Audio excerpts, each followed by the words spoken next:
Guys, स्वागत है आप लोगों को शुभम पाठशाला में। जैसे कि हम लोगों ने धातु और अधातु चैप्टर स्टार्ट किए हैं, जिसके पार्ट 1 में आप लोगों को धातु के भौतिक गुणधर्मों के बारे में बताया। तो आज की इस वीडियो में हम लोग धातु चैप्टर को पूरी तरह से खत्म करेंगे। यह धातु एवं अधातु का पार्ट नंबर 2 होगा, जिसमें हम लोग जानेंगे धातु एवं अधातु के रासायनिक गुणधर्मों के बारे में, और उसमें जानेंगे धातु जब वायु से अभिक्रिया करते हैं तो क्या होता है, जब धातु अम्ल के साथ अभिक्रिया करते हैं तो क्या होता है, और आगे धातु के निष्कर्षण को देखेंगे। फिर उसके बाद धातु के संक्षारण को देखेंगे। तो आज की इस वीडियो में हम लोग धातु एवं अधातु को पूरा कंप्लीट कर लेंगे। सबसे पहले देखते हैं धातु का वायु में दहन करने से क्या होता है। सभी धातुएं जब वायु से अभिक्रिया करते हैं, यानी कि जब वायु से अभिक्रिया करने का मतलब है कि ऑक्सीजन के साथ अभिक्रिया करते हैं, तो वो धातु ऑक्साइड बनाते हैं।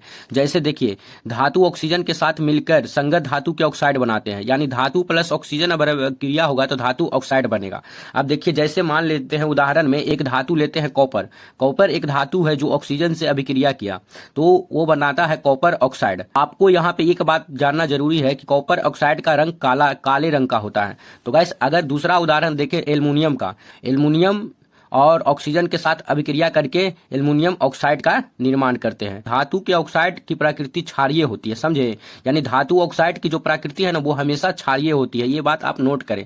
लेकिन इसमें अपवाद है एल्युमिनियम ऑक्साइड, जिंक ऑक्साइड कि कुछ धातु ऑक्साइड अम्लीय तथा क्षारीय दोनों प्रकार के व्यवहार प्रदर्शित करते हैं। यानी कि एल्युमिनियम और जिंक के ऑक्साइड जो होते हैं, जो अम्लीय और क्षारीय दोनों प्रकार के व्यवहार प्रदर्शित करते हैं, और ऐसे ही धातु को हम उभयधर्मी ऑक्साइड कहते हैं। तो अगर आपके एग्जाम से हमेशा उभयधर्मी ऑक्साइड के बारे में 2 नंबर में पूछे जाते हैं, आपको सीधा सीधा वो पूछेंगे कि उभयधर्मी ऑक्साइड क्या है, तो आपको बस इतना लिखना है, आपको नोट करिए। ऐसे धातु ऑक्साइड जो अम्ल तथा क्षारक दोनों से अभिक्रिया करके लवण तथा जल का प्रदान करते हैं, उसे उभयधर्मी ऑक्साइड कहते हैं।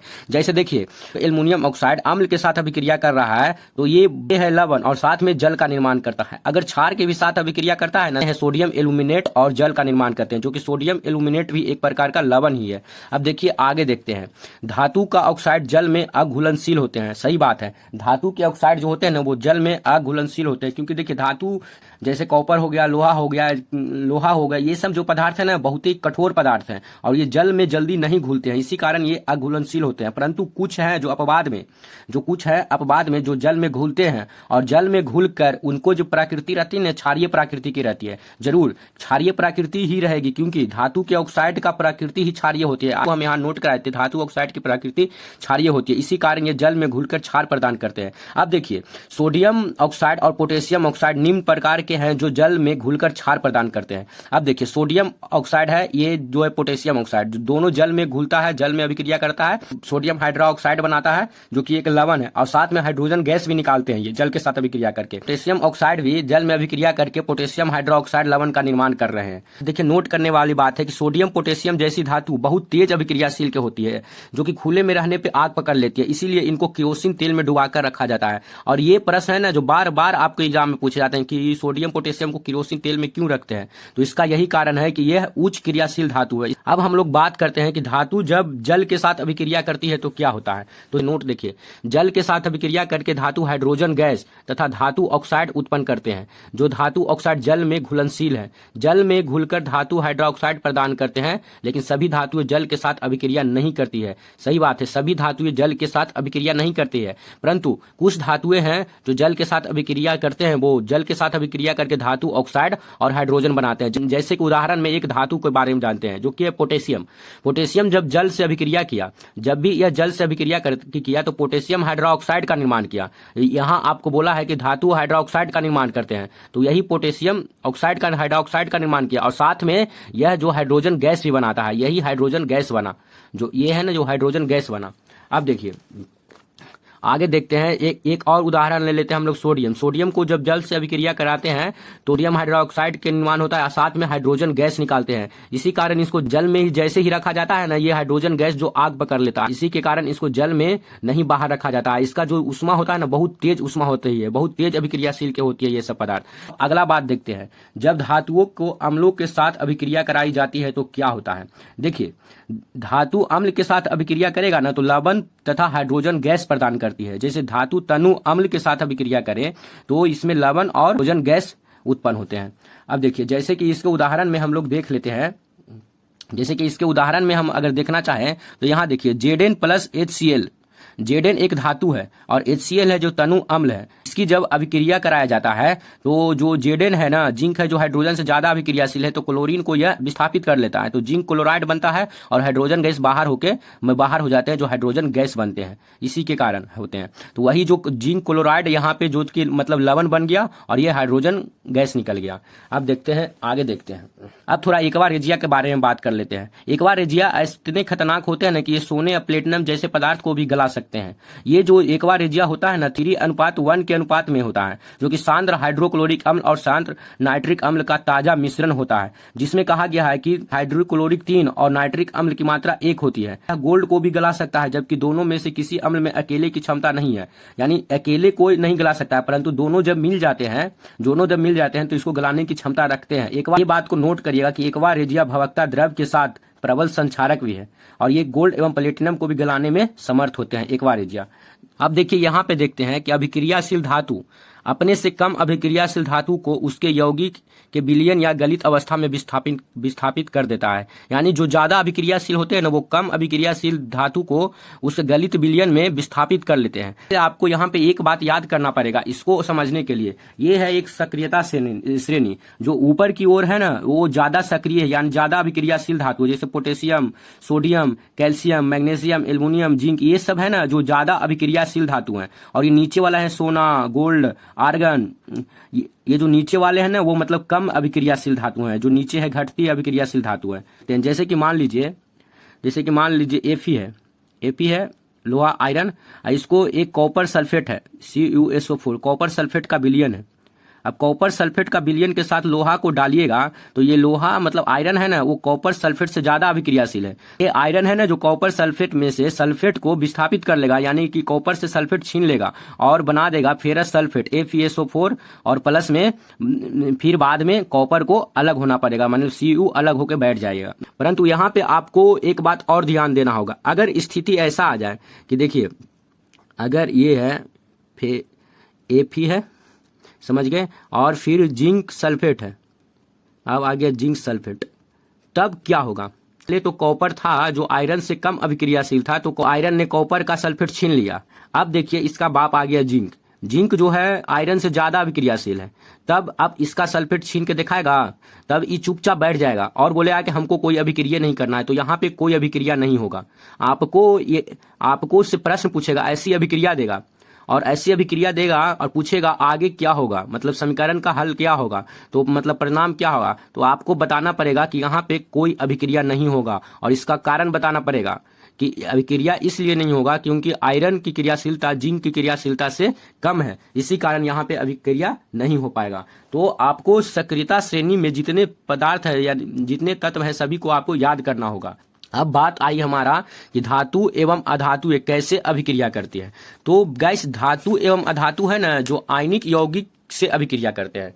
धातु एवं अधातु है आयनिक यौगिक से अभिक्रिया करते हैं। अब देखिए इससे पहले आप लोग 9th क्लास में इसके बारे में पढ़े होंगे, कक्षा के बारे में, कोषों के इलेक्ट्रॉनों की संख्या के बारे में, कि प्रथम कक्षा में कितने इलेक्ट्रॉन रहते हैं, दूसरे कक्षा में कितने इलेक्ट्रॉन रहते हैं। जैसे प्रथम कक्षा K, दूसरे को L, तीसरे को M, चौथे को N बोलते हैं, ऐसे ही करके चलते हैं। तो ये तो आपको जानते ही होंगे। और उससे पहले देखिए, उससे पहले आपको ये बता दें कि ये होता है उत्कृष्ट गैस। उत्कृष्ट गैस होते हैं ना जिनके की मतलब लास्ट कक्षा में कोई इलेक्ट्रॉन नहीं रहते हैं, मतलब कोई बचवे नहीं करते हैं। ये मान लीजिए, समझ लीजिए इसको कोई से मतलब नहीं है, नहीं हमको तुमसे लेना है नहीं देना है, यानी उत्कृष्ट गैसे ही रहते हैं जिसके 12वीं कक्षा में पूरे इलेक्ट्रॉनों की संख्या पूर्ण होती है, समझे, यानी कि इसको कोई से लेना देना रहता ही नहीं है। अब देखिए धातुएं हैं, जैसे धातु में sodium, magnesium, aluminium, potassium, calcium. अब देखिए इसमें 2 8 1, तो इसके 12वीं कक्षा में 1 इलेक्ट्रॉन हो गया, 2 8 2, इसके मैग्नीशियम में 2 हो गया। ये देखिए एल्युमिनियम में 3 हो गया, पोटेशियम में 1 हो गया, कैल्शियम का 2 हो गया। ये सब जो धातु है ना ये मतलब अमीर घर के, यानी कि इन लोगों के 12वीं कक्षा में कुछ न कुछ इलेक्ट्रॉन है। तो ये है ना जो अपने इलेक्ट्रॉन दूसरे को दे देते हैं, अपनी अमीरी दिखाने के लिए अपने इलेक्ट्रॉन दूसरे को देकर धनायन रूप में रहते हैं। बात है अधातु के, जो कि है nitrogen, oxygen, fluorine, phosphorus, sulphur, chlorine. ये सब जितने हैं ना, इनके 12वीं कक्षा में कोई में इलेक्ट्रॉन घट रहे हैं, तो कोई में दो इलेक्ट्रॉन घटते हैं, 1 इलेक्ट्रॉन घटते हैं, 3 इलेक्ट्रॉन, मतलब ये सब है जो कर्जा वाला है, इनके पास हमेशा कमी ही रहती है। ये हमेशा माइनस चार्ज में रहते हैं, अधातु है, ये हमेशा माइनस चार्ज में रहते हैं। ये दूसरे से पैसा लेके अपने कोष्टक को पूरा करते हैं, यानी दूसरे धातु है। और सब तो अधातु में गरीबे है, तो लेगा किससे? धातु से। अब यही अधातुएं है ना, जो धातुओं से इलेक्ट्रॉन लेके अपनी 12वीं कक्षा में पूरे इलेक्ट्रॉन को पूरा करते हैं। और यही आयनों के आदान प्रदान से बने यौगिकों को आयनिक यौगिक कहते हैं। और आपको बता दें कि आयनिक यौगिक के कारण ही धातु अधातु अभिक्रिया कहते हैं। अब देखिए यहाँ पे एक देखते हैं सोडियम, जिसकी परमाणु संख्या होती है 11 और 12वीं कक्षा में इलेक्ट्रॉन होते हैं जो 1 होते हैं। और क्लोरीन के 12वीं कक्षा में 7 होते हैं, है कि नहीं? तो 7 होते हैं, तो इसमें 1 ज्यादा है और इसमें 1 कम रहता है, क्योंकि 2 8 8 होते हैं, 2 8 8 चलते हैं इलेक्ट्रॉन तीसरे कक्षा में। तो इसको क्या चाहिए? ये 1 इलेक्ट्रॉन चाहिए और इसको ज्यादा हो रहा है, तो ये दोनों धातु अधातु मिल जाएंगे। तो सोडियम का जो 1 बूंदा रहेगा, इसके मतलब 12वीं कक्षा में 2 2 4 2 6 1 7 और 1 यहाँ चलाएगा, तो इसका 8 पूरा हो जाएगा बंद। इसको देखकर सोडियम अपने आप पे प्लस चार्ज हो जाएगा और यह कर्जदार होके अपने 12वीं कक्षा को पूरा कर लेगा, जरूरत अपनी पूरा कर लेगा। आज दोनों के बीच में जब लेन देन हो जाएगा, यानी कि दोनों के बीच में क्या चीज का लेन देन हुआ? आयनों का लेन देन हुआ, यानी इलेक्ट्रॉनों का लेन देन हुआ। तो यही आयनों का लेन देन से, इलेक्ट्रॉनों के स्थानांतर से जो यौगिक बनेगा, यानी Na+Cl, जो यौगिक बना NaCl, जो बना NaCl, यही जो है ना, जो ये NaCl जो यौगिक बना, वो वैद्युत संयोजिक यौगिक या आयनिक यौगिक कहलाते हैं। समझे? यही है जो आयनिक यौगिक कहलाते हैं। और अगर आप लोग ये सब नहीं समझ रहे हैं, 2 8 8, तो समझिए कि आप लोगों का साइंस बहुत अभी कमजोर है। जैसे कि एक कक्षा होता है KLMN, यानी कि K में मात्र 2 ही रह सकते हैं, L में 8 रह सकते हैं, फिर M में इतना रख सकते हैं, फिर इसको में 14 रह सकते हैं, ऐसे करके बनते हैं। इसका फॉर्मूला कैसे होता है? जैसे कि अगर आपको रिवीजन हो जाएगा, इसका फॉर्मूला होता है 2n²। 2n² से हम देख सकते हैं। जैसे प्रथम कक्षा में देखना है हमको, तो पहले 2 तो है और n के जगह पे प्रथम है, तो n के जगह पे 1 रखेंगे, 1 का स्क्वायर देखेंगे, ये k का हो गया, है कि नहीं? फिर l दूसरे नंबर पे है, तो 2 रहेगा और फिर n के जगह पे नंबर पे 2 के स्क्वायर करेंगे, फिर 2 के स्क्वायर 4, तो यानी 2 × 4 इक्वल टू कितना हुआ? 8। तो यानी पहले 2 आया, फिर 8 आया। फिर अगर m का देखना है, तो m का अगर देखना है तो m आता है तीसरे नंबर पे, 2 × 3 के स्क्वायर अभी करेंगे, तो 3 के स्क्वायर कितना हो गया? 3 × 9 = 18, तो 18 रहना चाहिए, तो 2 8 10 हो गया और फिर 8 देंगे तो 18 हो जाएगा। ऐसे करते करते n में भी ऐसे ही करते हैं, 2 × n है 4 नंबर पे, तो 4 के स्क्वायर करेंगे तो कितना हो गया? 4 × 16 = 32 हुआ ना। अब 32 को पूरा करने के लिए पहले कितना है? 18, तो 18 में क्या जोड़ेंगे? तो 32 यानी 14, यानी n में 14 रहेंगे, m में 8 रहेंगे, l में 8 रहेंगे और k में 2 रहेंगे। ऐसे करके आपके 12वीं कक्षा के इलेक्ट्रॉनों की संख्या पूर्ति होती है। समझे? एक और आयनिक यौगिक के बारे में देखते हैं, जैसे मैग्नीशियम का देखते हैं। तो मैग्नीशियम का परमाणु संख्या है 12, तो जब 12 है तो 2 होगा और 8 होगा, तो 2 8 10 और फिर होना चाहिए 8, परंतु इसके पास 12 ही है, तो इसका नहीं पूर रहा है, मतलब उतना, तो यहाँ से 12 ही है, तो ऐसे रखिए 2 8 2 रखिए। तो यानी कहने का मतलब है कि 2 8 2 है इसका, तो 2 8 2 है, तो इसको 12वीं कक्षा में 2 इलेक्ट्रॉन है। और एक हम ले लेते हैं, फिर से क्लोरीन को लेते हैं। क्लोरीन का है 2 8 7, इसमें 2 ज्यादा है और इसमें मतलब कि 1 कम है। तो क्लोरीन देखिए भाई, इसको चाहिए 1 रुपया, परंतु इसके पास है 2 रुपया। ये कहा कि हम देंगे तो दोनों रुपया देंगे, नहीं तो हम नहीं देंगे, 1 रुपया हम तुमको नहीं दे सकते हैं। तो ये कहा ठीक है, अगर तुमको दोनों रुपया देना है तो हम अपना भाई कराते हैं, जुड़वा भाई है जो वो भी 1 रुपया लगी रो रहा है, यानी 1 रुपया इसको भी चाहिए। मैग्नीशियम कहता है ठीक है, तो क्लोरीन अपने साथ ही क्लोरीन फिर आता है, तो एक क्लोरीन और 2 क्लोरीन मिलके ये बन जाएगा, ये तो मैग्नीशियम है ही, मैग्नीशियम है, और ये Cl2 हो जाएगा। मतलब ये एक Cl एक Cl, ये मतलब दोनों मिलके मैग्नीशियम क्लोराइड बना दिएगा, यानी Cl2 बना दिएगा। और दोनों का बंद 1 इलेक्ट्रॉन इसको दे देगा, 1 इलेक्ट्रॉन इसको दे देगा, और दोनों का पूरा हो जाएगा। अपने पर 2+ धनायन ले लेगा, इसको 2- ऋणायन दे देगा।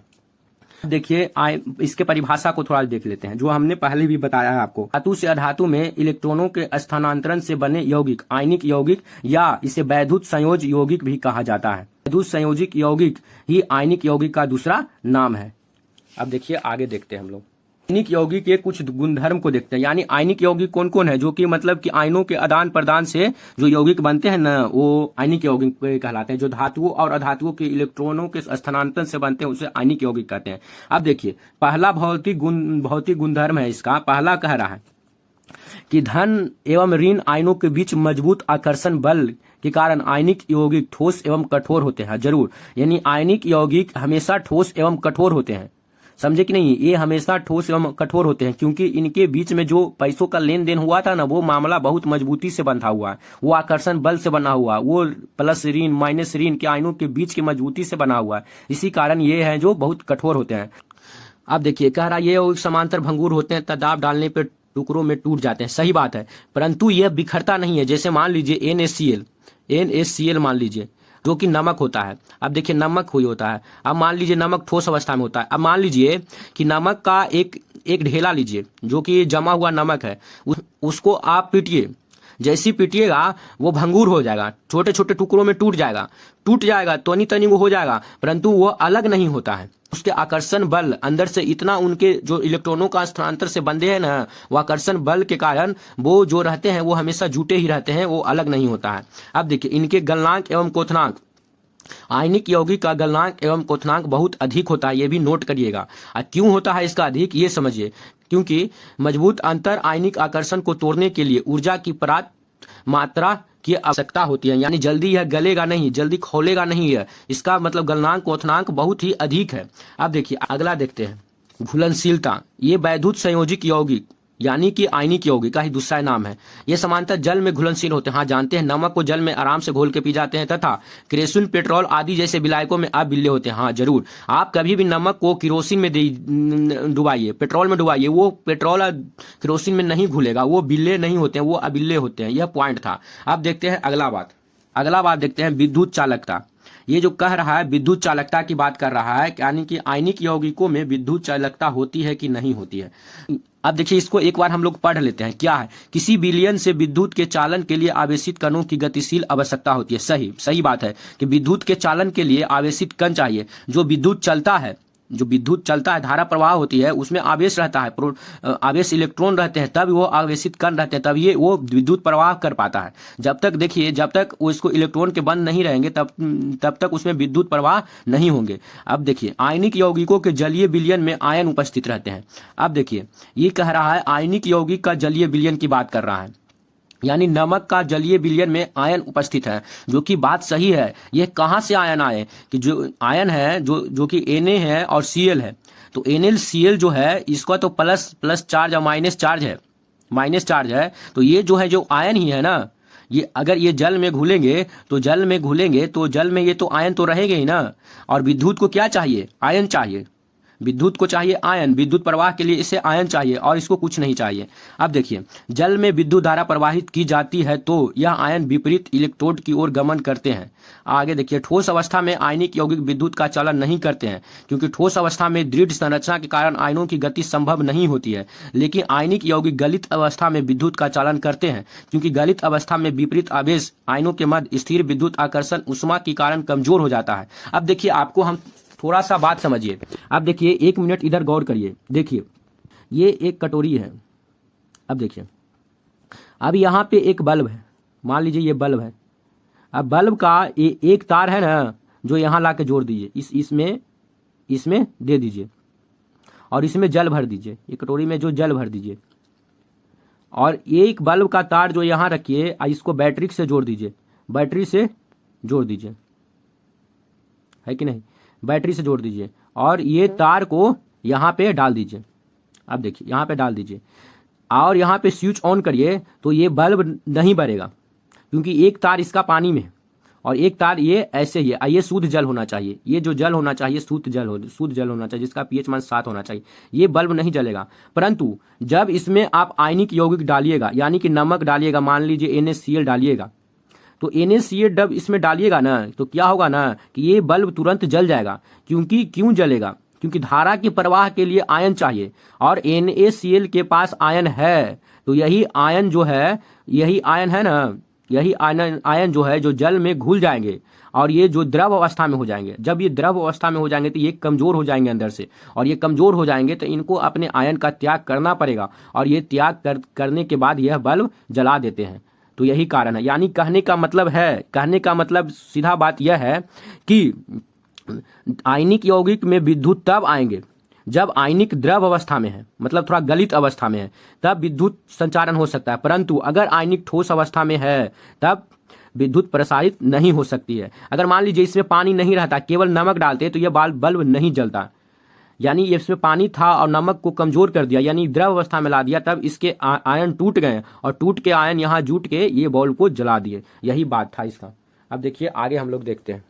अब देखिए थोड़ा जान लेते हैं हम लोग धातुओं के बारे में। ये धातु आखिर में मिलते कहाँ हैं? तो देखिए आपको पता है ये धातु आखिर का पृथ्वी का भूपट्टी इसका मुख्य स्रोत है धातुओं का। अब देखिए समुद्र में भी सोडियम क्लोराइड मिलते हैं और मैग्नीशियम क्लोराइड जैसे धातु मिलते हैं जो बिले लवण में उपस्थित रहते हैं। अब देखिए पृथ्वी की भूपट्टी में प्राकृतिक रूप में पाए जाने वाली तत्वों या यौगिकों को खनिज हम कहते हैं। क्या कहते हैं? खनिज कहते हैं। और खनिजों में ही कुछ विशेष रूप से धातु होते हैं जो काफी मात्रा में निकाले जाते हैं, जो कि लाभकारी होते हैं, उसे अयस्क कहते हैं। देखिए धातु का निष्कर्षण होना जरूरी है। क्यों? क्योंकि देखिए धातु का निष्कर्षण होना इसलिए जरूरी है कि हमको जो खनिज मिलते हैं वो अयस्क के रूप में मिलते हैं। तो अयस्क के रूप में मिलते हैं तो अयस्क को धातु में बनाना पड़ता है। अयस्क को धातु में बनाना पड़ेगा, क्योंकि देखिए पृथ्वी के अंदर में रहकर कुछ पदार्थ बहुत दिन से सबसे अभिक्रिया करते हैं। जैसे आपको हम पीछे बताएं कि धातु है जो जल के साथ अभिक्रिया करके कुछ बना देती है, फिर धातु ऑक्सीजन के साथ अभिक्रिया करके धात्विक ऑक्साइड बनाते हैं, फिर ऐसे मतलब धात्विक ऑक्साइड बनाते हैं। तो धात्विक से ऑक्साइड हटाना पड़ेगा तब ना हमको धातु प्राप्त होगा। तो कितने सालों से वो सब धातुएं जो भूपट्टी के नीचे रह रही है तो निष्कर्षण करेंगे तब हमको शुद्ध धातु प्राप्त होंगे। समझे कि नहीं? जैसे आप कोई सल्फाइड के रूप में कोई होता है, कोई कार्बोनेट के रूप में होता है, ऐसे करके बहुत सारे धातुएं हैं जो अपने अपने रूप में होते हैं और उनको हम लोग निष्कर्षण के लिए अलग अलग विधियों से निष्कर्षण करते हैं और उनको हम लोग 3 भागों में बांटे हैं। वो भी उसके सक्रियता श्रेणी के अनुसार से हम बांटे हैं उसके। तो देखिए सक्रियता श्रेणी में हम देखते हैं इसको 3 प्रकार से हम बांटे हैं। यानी कि जो उच्च अभिक्रियाशील धातु है ना, उनको गलित धातु का विद्युत अपघटन करता है। यानी पहले उसको गलाया जाता है, फिर गलाकर उसमें विद्युत अपघटन के द्वारा उसमें विद्युत के द्वारा उसको मतलब शुद्ध धातुओं को निकाला जाता है। अब देखिए मध्यम अभिक्रियाशील के धातुओं में एक तो कार्बोनेट अयस्क, अगर कार्बोनेट अयस्क है तो उसको निष्पादन विधि द्वारा करते हैं, और सल्फाइड अयस्क है तो उसको भर्जन विधि द्वारा करते हैं। और दोनों के द्वारा करने के बाद उसको धातु ऑक्साइड में बदल लेते हैं, फिर उसको अपचयन कर देते हैं। और उसको अपचयन करने के बाद धातु जो है कि शुद्ध अवस्था में आ जाते हैं। अब देखते हैं तीसरा है जो निम्न अभिक्रियाशील धातुओं जो होते हैं उसके सल्फाइड अयस्क के रूप में होते हैं। जो निम्न अभिक्रियाशील धातु है ना वो मात्र सल्फाइड अयस्क के रूप में होते हैं। उसको नॉर्मल टेम्परेचर पे गर्म करके यानी भर्जन के द्वारा वो धातु का परिष्करण आराम से कर लेते हैं। पहले एक बात और हमसे पूछे जाते हैं कि देखिए हमने जाना खनिज क्या है, अयस्क क्या है। देखिए अयस्क में अशुद्धियों को हम जानते हैं, उसे गैंग कहते हैं। यानी अयस्क में जो भी अशुद्धि रहते हैं जैसे उसे हम एक गैंग कहते हैं। अब देखिए धातुओं के निष्कर्षण से पहले अयस्क अशुद्धियों को हटाना आवश्यक होता है। ये जरूरी है कि अयस्क में जो अशुद्धि है उसको हटाना तो बहुत जरूरी है। अब देखिए सक्रियता श्रेणी में नीचे वाली धातुओं की बात करें, यानी कि इसकी बात कर रहे हैं। अब देखिए सक्रियता श्रेणी में नीचे वाली धातुओं को ऑक्साइड को केवल गर्म करके ही धातु प्राप्त किया जाता है। यानी नॉर्मल उसको गर्म कर दीजिए और धातु के रूप में आप ले आइए। जैसे सिनेवार है ना, HGS जो है जो मरकरी का एक अयस्क है। अब देखिए इसको कैसे हम करते हैं, वायु में गर्म करने पर यह सबसे पहले मरकुरी ऑक्साइड बनता है। जो ये सिनेवार को हम गर्म करते हैं तो जो है जो वायु में अगर गर्म करते हैं तो वो वायु से अभिक्रिया कर लेता है और HgO में परिवर्तित हो जाता है, वो मरकरी ऑक्साइड में हो जाता है। और अधिक गर्म करते हैं ना तो ये भी ऑक्सीजन उससे उड़ जाता है और मरकरी ऑक्साइड शुद्ध रूप से मरकरी के रूप में अपचयित हो जाता है। अब देखिए HgS है उसको गर्म कर रहे हैं वायु की उपस्थिति में, तापन दे रहे हैं, उत्प्रेरक दे रहे हैं, तो ये देखिए ये बना HgO मर्क्यूरिक ऑक्साइड बना, फिर सल्फर डाइऑक्साइड गैस बाहर निकल गया। फिर इसको और गर्म किए थोड़ा सा तो नॉर्मल रूप में हमारा मरकरी निकल गया Hg और ऑक्सीजन गैस बाहर हो गया। यानी कि नीचे वाले अभिक्रियाशील धातुओं को हटाना नॉर्मल बात है। अब देखते हैं हम लोग मध्यम अभिक्रियाशील वाले धातुओं को हटाते हैं।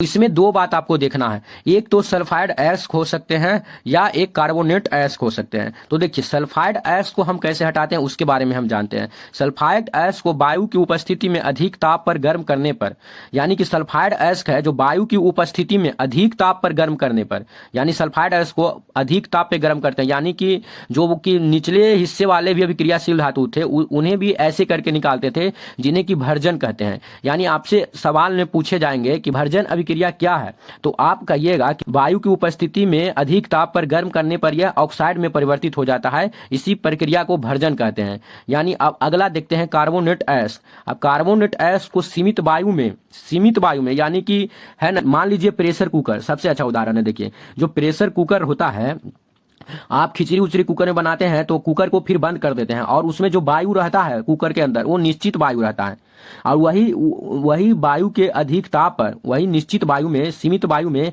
अधिक ताप पर गर्म करने पर यह ऑक्साइड में परिवर्तित हो जाते हैं, जिसे कि निस्तापन अभिक्रिया कहते हैं। यानी भर्जन निस्तापन आप समझ गए। और दोनों को करके धातु ऑक्साइड बनाता है, और धातु ऑक्साइड को फिर धातु ऑक्साइड को धातु में उपचयन कर देता है। जो धातु ऑक्साइड होते हैं वो धातु में उपचयन हो जाते हैं, और उपचयन के बाद धातु का शुद्ध रूप निकाल लिया जाता है। यानी कि दूसरा श्रेणी में आपको ध्यान देना होगा भर्जन और निस्तापन पर। और इसमें जो होता है खुला वायु में, परंतु निस्तापन सीमित वायु में होते हैं, और निस्तापन कार्बोनेट अयस्क में होते हैं और भर्जन सल्फाइड अयस्क में होते हैं। और दोनों के द्वारा धातु ऑक्साइड बनते हैं। जब धातु ऑक्साइड बन जाते हैं तो उससे धातु में उपचयन होता है, यानी कार्बन की उपस्थिति में उसको नॉर्मल से गर्म कर देते हैं। और जब गर्म कर देते हैं ना, जैसे देखिए जैसे जिंक ऑक्साइड बना, जैसे जिंक ऑक्साइड बना, उसको कार्बन की उपस्थिति में गर्म करते हैं तो जिंक अलग हो जाता है, और कार्बन है जो ऑक्सीजन के साथ कार्बन मोनोऑक्साइड गैस बना देता है, और यही प्रक्रिया के द्वारा में जिंक हमारा शुद्ध रूप में धातु निकल जाता है। पर आप अगर पढ़े होंगे तो विस्थापन अभिक्रिया द्वारा भी इसका शुद्ध रूप निकाला जा सकता है।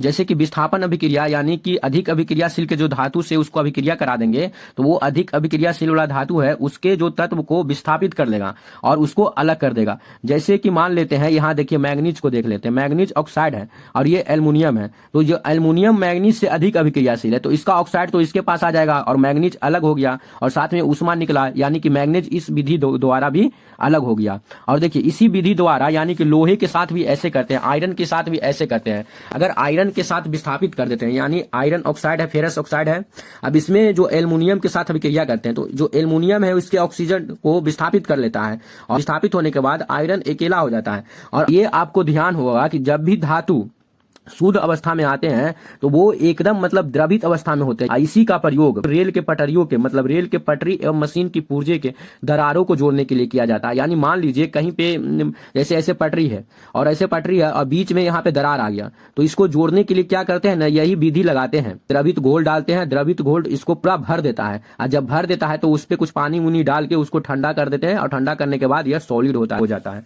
अब देखिए तो आपसे यह पूछेगा यह किस अभिक्रिया द्वारा होता है, तो यह थर्मिट अभिक्रिया कहलाता है और यह अभिक्रिया पटरी एवं मशीन के पुर्जों के दरारों को जोड़ने में काम आते हैं। बात करते हैं सक्रियता श्रेणी में सबसे ऊपर स्थित धातुओं का निष्कर्षण करने के लिए। तो देखिए ये जो सबसे ऊपर वाले धातु होते हैं ना, इसका निष्कर्षण बहुत ही कठिन होता है, यानी करना बहुत मुश्किल है। तो इसका निष्कर्षण हम लोग विद्युत अपघटन के द्वारा करते हैं। कार्बन के साथ गर्म करके इनके यौगिक से प्राप्त नहीं किया जाता है, इसीलिए इसे हम विद्युत अपघटनी के द्वारा प्रयोग करते हैं। और देखिए इसको समझने के लिए हम आपको नॉर्मल भाषा में समझा रहे हैं, देखिए कैसे समझते हैं। एक टैंक लेते हैं, एक धातु लेते हैं जो कि कॉपर यहाँ पे लिया है और इसका ही द्रवित घोल है, कॉपर का ही द्रवित घोल है। इसमें एक पतली सा मतलब ये कॉपर का ही छड़ डालते हैं और ये जिसको मतलब शुद्ध करना है वो मतलब अशुद्ध अयस्क को इसमें डालते हैं और अशुद्ध अयस्क को डालते हैं और इसका छड़ को तार से बांध कर इस पे माइनस चार्ज रखते हैं, इस पे माइनस चार्ज रखते हैं और ये कैथोड पे होता है और ये अशुद्ध वाले पे प्लस चार्ज रखते हैं, ये एनोड पे होता है। दोनों के यहाँ से लाके बैटरी में जोड़ देते हैं और इसमें धारा प्रवाह कर लेते हैं और जैसे ही इसमें धारा प्रवाही होता है तो ये जो अशुद्ध पदार्थ होते हैं वो गलने लगते हैं और जो अशुद्ध पदार्थ ये द्रवित विलयन में नहीं घुलते हैं वो चुपचाप आके यहाँ पे बैठ जाते हैं अशुद्धि, और जो घुलने वाले विलयन मतलब आयन होते हैं वो आयन इससे निकलने लगते हैं और ये आयन निकल के पतले तार में निक्षेपित हो जाती है। और जब तक यह क्रिया तब तक होती रहती है जब तक यह पूरा अशुद्धि इससे निकल न जाए, और पूरा अशुद्धि निकल कर यहाँ जम जाता है जिसको कि अपद्रव्य निकलते हैं, इसी को एनोड पंख कहते हैं। और यही अभिक्रिया द्वारा इसका निष्कर्षण होता है जिसे विद्युत अपघटनी अभिक्रिया कहते हैं। अब देखिए हम लोग जानते हैं संक्षारण के बारे में, जिसे जंग भी कहते हैं, जो वो सभी वस्तुओं पे लग जाते हैं। जैसे खुली वायु में कुछ दिन छोड़ देने पर सिल्वर की वस्तुएं काली हो जाती है, क्योंकि सिल्वर का वायु में उपस्थित सल्फर के साथ अभिक्रिया कर सिल्वर सल्फाइड बना देते हैं और इसका जो रंग होता है वो काला होता है। अब देखिए कॉपर की बात करते हैं। कॉपर भी वायु में उपस्थित आंध्र कार्बन डाइऑक्साइड की अभिक्रिया करता है और जिसके इनकी सतह से भूरे रंग की चमक धीरे धीरे खत्म हो जाती है। इस पर हरे रंग की परत चढ़ जाती है। यहाँ हरा पदार्थ कॉपर कार्बोनेट होता है। आपसे सवाल पूछे जाते हैं कि सिल्वर पे कैसा संक्षारण होता है, तो वो होता है काले रंग का। और पूछा जाएगा कॉपर पे कैसा संक्षारण होता है, हरे रंग का। और देखिए लंबे समय तक आर्द्र वायु में रहने पर लोहे में भी जंग लग जाती है, जिसमें पत्रकी पदार्थ की परत चढ़ जाती है, जिसे जंग कहते हैं। यानी कि कहने का मतलब है लोहा में भूरे रंग का लगता है संक्षारण, कॉपर में हरे रंग का लगता है और ये क्या कहते हैं सिल्वर में काले रंग का लगता है। ये तीनों बात को आप नोट कर लीजिएगा, जो कि हमेशा प्रश्न पूछे जाते हैं यहाँ से। देखिए आगे देखते हैं हम लोग। संक्षारण से सुरक्षा के लिए कुछ करते हैं, जिसके उपाय देखते हैं। सबसे पहले पेंट करके, तेल लगाकर, ग्रीज लगाकर या सद लेपन द्वारा लोहे की वस्तु पर जस्ते की परत चढ़ाकर, क्रोमियम लेपन, एनोडीकरण जो कि एल्युमिनियम में होता है, या मिश्र धातु बनाकर लोहे को जंग से बचाया जा सकता है। मतलब ये सब प्रक्रिया द्वारा लोहे को जंग से बचाया जा सकता है। लोहे एवं इस्पात को जंग से सुरक्षित रखने के लिए उन पर जस्ते की पतली परत चढ़ाई जाती है, जिसको यसद लेपन कहते हैं। यह प्रश्न हमेशा पूछे जाते हैं। अब देखिए आगे देखते हैं। या इसको मिश्रित धातु बनाकर भी संक्षारण से बच सकते हैं। जैसे लोहे में मिश्रित धातु बनाते हैं, निकेल क्रोमियम मिलाने पर हमें स्टेनलेस इस्पात मिलता है। यही स्टेनलेस स्टील होता है जो कि पटरियों में काम आते हैं, तथा डॉक्टर भी जो ऑपरेशन करते हैं ना, वो इस्पात का प्रयोग करते हैं जो कठोर होता है तथा इसमें जंग नहीं लगता है। धातु के परिभाषा को देखते हैं। दो या दो से अधिक, यहाँ पे देखिए दो या दो से अधिक धातुओं के समांगी मिश्रण को मिश्रातु कहते हैं। ये नॉर्मल भाषा थी। हमेशा प्रश्न पूछे जाते हैं कि अम्लगम क्या है। तो देखिए जब दो या दो धातु आपस में मिलते हैं तो वो मिश्रातु कहलाते हैं। यदि कोई धातु पारद है तो उसके मिश्र धातु को अम्लगम कहते हैं। यानी कहने का मतलब है कि पारद मतलब होता है मरकरी, यानी कोई धातु मरकरी से मिलकर मिश्र धातु बना रहा है तो वो अम्लगम कहलाता है। अब यहाँ पे एक गौर करिएगा कि तांबे एवं जस्ते का मिश्र धातु है पीतल तांबा एवं जस्ता का मिश्र धातु है, तथा तांबा एवं टीन का मिश्र धातु क्या है, तो तांबा एवं टीन का मिश्र धातु है जो कि कांसा है। कांसा जो है ना वो विद्युत के कुचालक होते हैं, इस बात को गौर करिएगा। मिश्र धातु हम नोट करा रहे हैं, वो मिश्र धातु आप लोग नोट कर लीजिए, क्योंकि ये सब मिश्र धातु पूछे जाते हैं। अब देखिए अगला है सीसा एवं टीन भी मिश्र धातु है सोल्डर का, जिसका गलनांक बहुत कम होता है। इसका उपयोग विद्युत तारों की परस्पर वेल्डिंग के लिए किए जाते हैं। ये सब मिश्र धातु है, जैसे कि सोल्डर हो गया, कांसा हो गया, यहाँ देखिए पीतल हो गया। और देखिए भाई एक बात को और आप लोग ध्यान दीजिएगा कि शुद्ध सोने को 24 कैरेट कहते हैं, है कि नहीं, जो कि काफी नर्म होता है। आपको हम बताए हैं कि धातु जब अपने शुद्ध रूप में होता है तो वो काफी नर्म होता है, इसीलिए इसको आभूषण बनाने में उपयोग तो नहीं किए जाते हैं।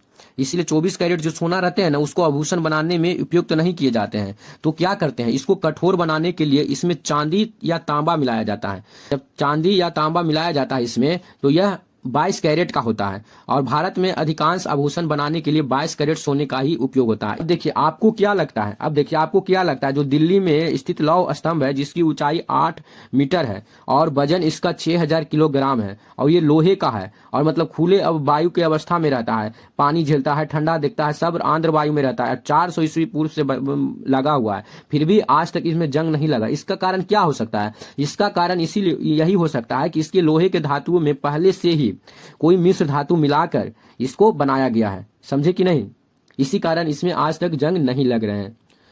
तो गाइस ऐसे करके यह धातु एवं अधातु का पूरा कंसेप्ट पूरा होता है। हमने चैप्टर में आपको कुछ छोड़ा ही नहीं है, हर टॉपिक को अंडरलाइन कर करके बताए हैं। तो आपको यह वीडियो कैसी लगी कमेंट करके जरूर बताइएगा। गाइस ऐसी वीडियो पाने के लिए शुभम पाठशाला को सब्सक्राइब जरूर करें, ताकि आगे भी ऐसी वीडियो बनाने का हमें मोटिवेशन मिले, और ताकि आपके लिए आगे भी आपके लिए ऐसे वीडियो लाते रहें।